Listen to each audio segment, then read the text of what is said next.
It's been a minute. So it's the 21st of February. So the last time I recorded a video was like at the end of January, and then I took like 2 or 3 weeks to post it. So here I am. It's Monday. I'm getting ready to go into the office. Kind of feel like crap today, but such is life.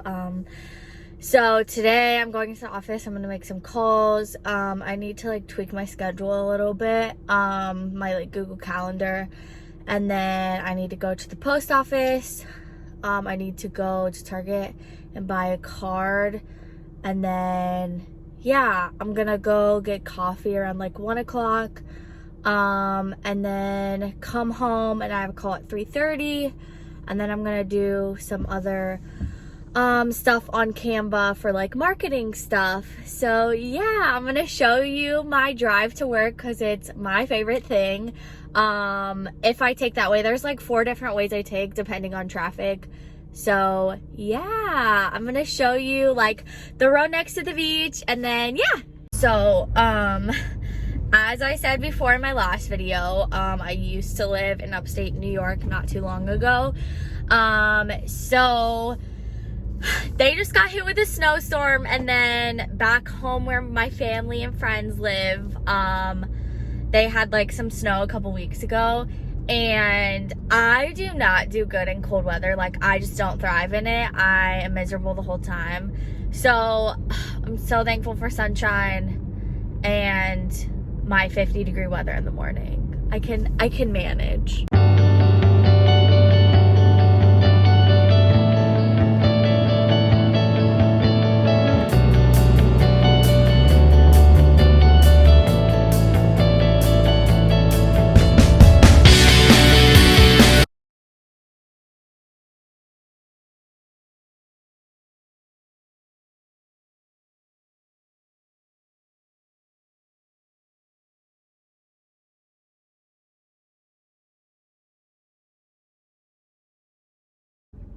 I'm back in my car. I'm going to get coffee. I'm actually outside Cafe Hey. It's in Tampa Heights. I've been wanting to go for the longest time, like ever since I moved here, and I just haven't. So I'm gonna get a coffee and maybe like a snack. And I love this place already. The outside like has a bunch of murals and stuff.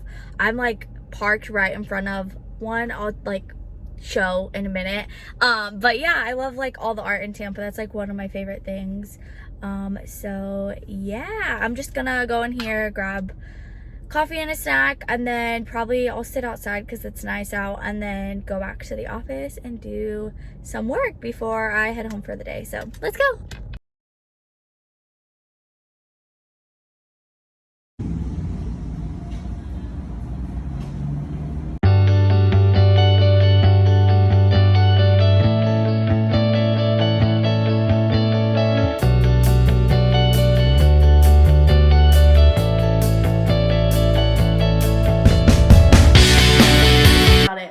How am I no longer working at my duty station, learning a new career, still getting paid through the military? So I am a part of the Skillbridge program. It's also called Career Skills Program if you're in a different branch. I was stationed on an Army post, so that's what they called it there. So basically, if you're within 1 year of your separation date, you can apply to do Skillbridge. Now, I'm in the Air Force, so I can only speak on the Air Force process and what I went through specifically. I'm not an expert, so please fact check me because your situation may be different. I know every branch is different, so just check with your duty station, your branch. So, first thing is, this is a command-driven program, so it's up to your commander to approve you. So every duty station may be different on how long they let you do Skillbridge. I was allowed to do 180 days. So the military let me go when I still had 6 months left on my contract. So where do you start? So you can apply at your 12 months from separation mark, but I would highly, highly, highly recommend start looking into what career you want to do after the military a year to a year and a half to 2 years out before you separate. Now, the Skillbridge has nothing to do with your current job. So if, for instance, my job was weather, I'm now doing real estate. Those two have nothing in common. Yes, you can choose a career and a Skillbridge that is what you're doing now in the military if that's what you want to do, but you don't have to. So when I applied for Skillbridge, it was a little bit different. There were no employers. Not every single employer had to be vetted. Now they do. That doesn't mean that the employer that you want to do Skillbridge with, if they're not approved, that's your opportunity to open up to them and say, hey, I'm currently serving in the military. I would love to be an intern at your company. This is the program. This is everything the program's about, etc., etc. This is going to have to take multiple months to maybe even a year of kind of deciding what you want to do, reaching out. You might get denied. That's just the reality of it. Not everyone is going to accept you because it's a new program to them and they don't know what it's going to entail and if it's going to be good for their company. Also, keep in mind that you're also going to have a resume and you're going to have to put what you've already done on there so that you can submit it to your potential employer that you're going to Skillbridge with so that they know, hey, you did this, this, and this, and you're going to be an asset to their company. Okay, so you know what company you're going to do Skillbridge with. Now you have to complete Transition Assistance Program, or TAP. So you have to complete that and get your certificate in order to apply for Skillbridge. And then you also have to apply for separation too, which you can do 12 months out. I think it was 12 months out. Yeah, you might want to check me on that though. So when you talk to your TAP counselor, tell them, hey, I'm going to do Skillbridge, so I need to be completed at this date so that I can apply and meet all the required timelines.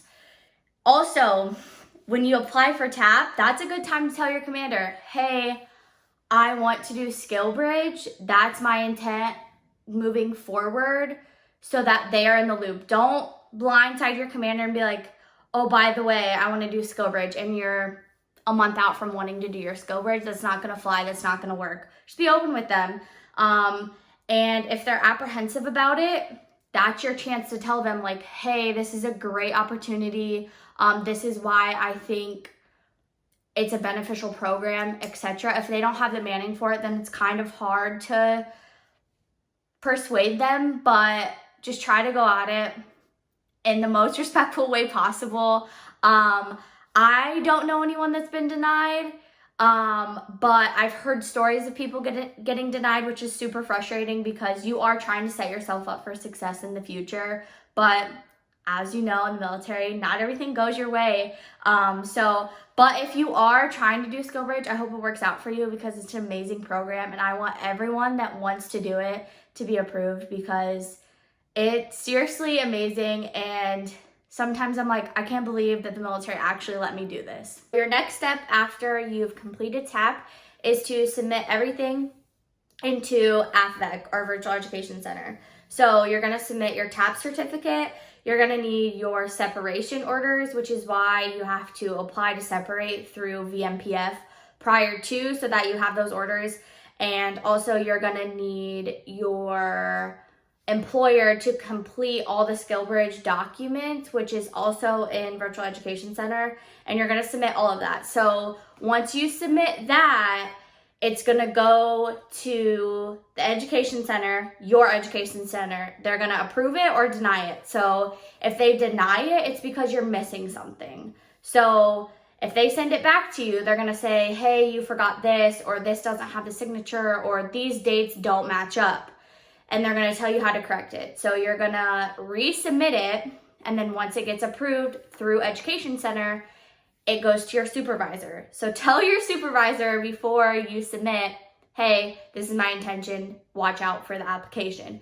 So they're gonna approve it, and then it's gonna go to your commander, and your commander is gonna approve it, and that's the last step, is for your commander to approve it. So, and this goes to your squadron commander. That's who I submitted mine to. I was at a detachment, so I didn't submit it to him because he was only a captain. So yeah, it's gonna go to your squadron commander. They're gonna approve it or deny it. They should say why they deny it.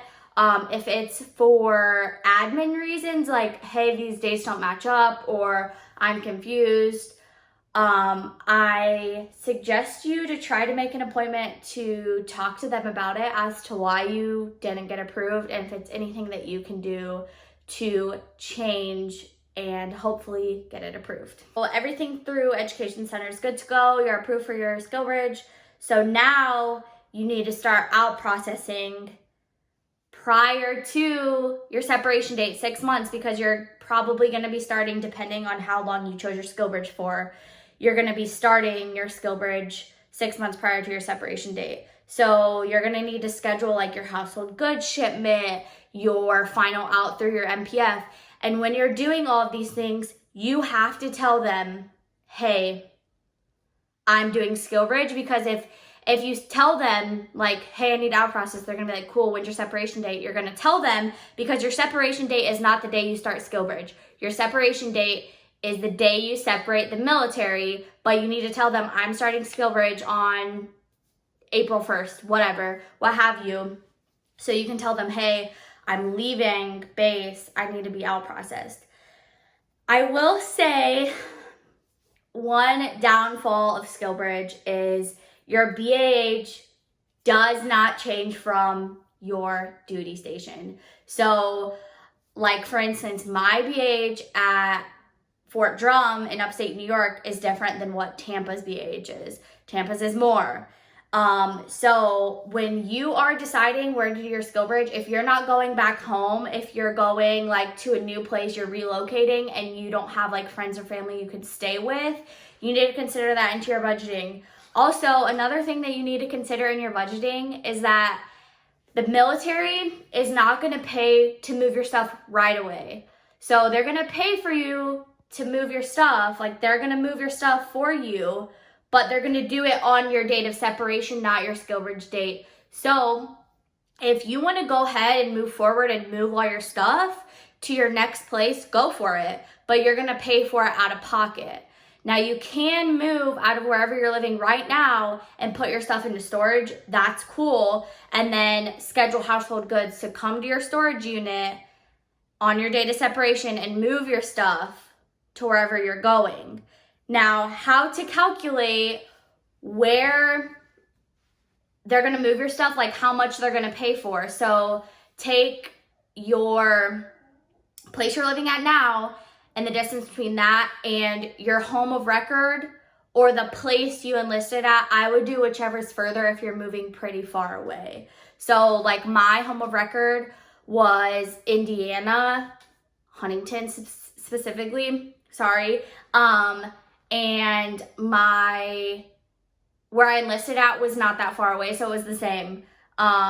So they would pay for that much. Thing to consider when you are like budgeting and trying to figure out where you're gonna go, where you're gonna live, etc. If you are going to a place that has a military station nearby, you can call and ask like, hey, do you guys have any like extra barracks room, dorms room, whatever, like what their housing situation is. And if they do, you can ask, hey, can I get a room because I'm doing Skillbridge for 6 months, 3 months, whatever, and see if they will allow you to do that. And then you'll bank your BAH. But I wouldn't wish that on anybody because like, you're getting out technically, like mentally you are. So, but if you want to save money, go for it, do it. That's just another option. So I know this is kind of long, but this is my ending. Get a notebook and write this down because you're going to want to know it. So some resources, go to dodskillbridge.com or .org, and on there they have a map of the country and locations where there are approved already went through the vetted process of Skillbridge and they're good to go. You can just apply through them. There's a map of it, there's a list, and then there's also really good resources on there of, they have like flyers, pamphlets, documents of things that you can send and make for your employer to make them understand the Skillbridge process a little bit more if you want them to get vetted. And then another resource is Candy Tillman. She's on LinkedIn. I think she's also on Facebook. She, I believe, is the co-founder of 50 Strong, which is also a group on Facebook and LinkedIn. I'm pretty sure they're on Facebook. And they have to do with employers getting vetted or who have been vetted. It's basically just like they do webinars and stuff like that. It's really, really helpful. Amazon's on there. There's like a whole bunch of big ones that are on there. I would just go look, just take a peek, ask questions. You'll probably get your questions asked, honestly. And then there's also a Skillbridge group on Facebook that I will look up. And they help with questions too. I was in that group. I'm still in that group.